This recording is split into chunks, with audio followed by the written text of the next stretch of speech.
Good Friday morning to you. It is January the 16th. The year is 2026, and this is Life at God's Pace devotionals. This week we've been meditating from the book of Psalm 45 to be exact.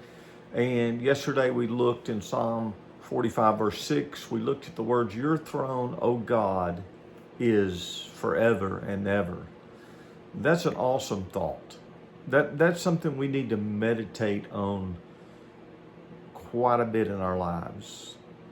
Kingdoms come, kingdoms go, presidents are elected, and presidents are not elected.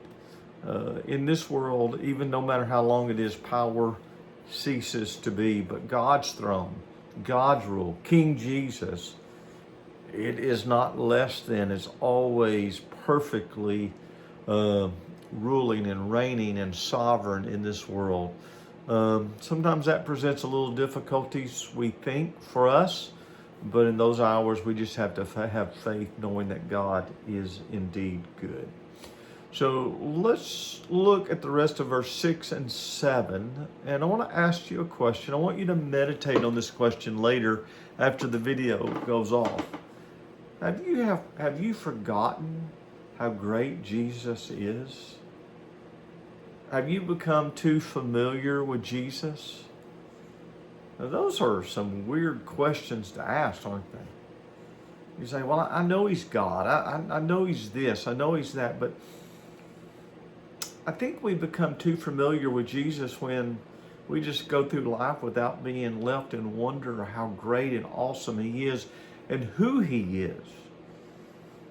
And the way to overcome that is to prayerfully reflect and just give some time out of your day, out of your week, where you remind yourself that Jesus isn't ordinary.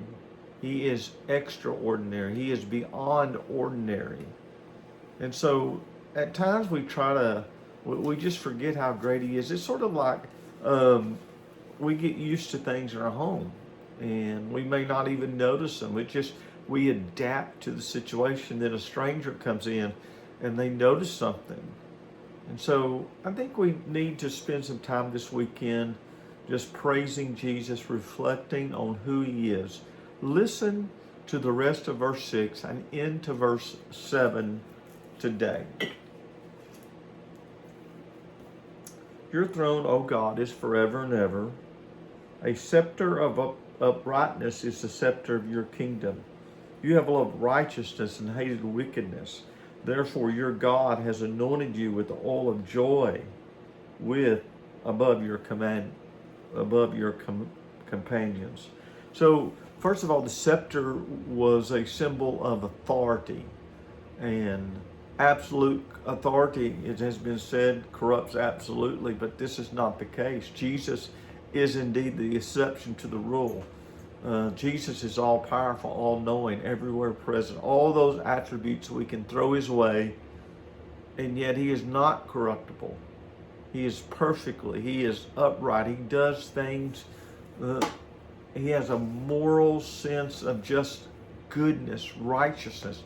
And that is not to bring him down by using those words. It's just to remind us that he's not like political authority. They can be corrupted, they can be bought, but not Jesus. He is perfect. He is without sin. And we read that in the Gospels, and we come to understand that he was ruling and reigning without any hint of corruption. And then we see that he is just. He always does what is right. He never does anything for selfish motives. So this scepter, this ruling, he's faithful in it. You can always come to him and count on him. And what does he do? He extends grace and mercy and justice and love to us. He provides for all of our needs. So we begin to see that our King, if you're a believer, our King is far more glorious than any other political ruler that you have. And we discover in verse 7, he loves righteousness and he hates wickedness. There's no in between. There's no agenda.